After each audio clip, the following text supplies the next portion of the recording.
asalaamaaleykum mbokk yi ñu ngi am kontante dalal leen seen chaîne YouTube la TV tey nag dañoo fas yéene ñoo ak yéen ak benn astuce Excel. Astuce boobu lu mu lay permettre def astuce boobu da lay permettre pour nga concaténer des cellules. Par exemple nga am cellule benn kii boo xam ne prénom ak nom ñoo fa nekk.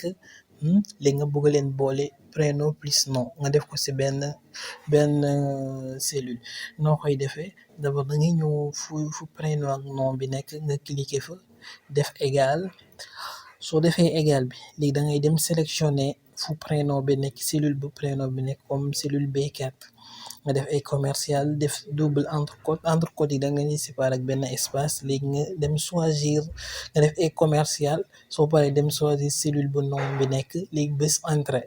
léegi soo bësee entrée da ngay gis tour kii baa ngi noonu tour bi nom prénom ak nom bi. léegi nga dem bés ci flèche bi def ko nga descendre ko moo lay jox prénom plus nom yi. mbokk ñu ngi leen di jaajëfal jox leen dig daje beneen bés sur la RTV.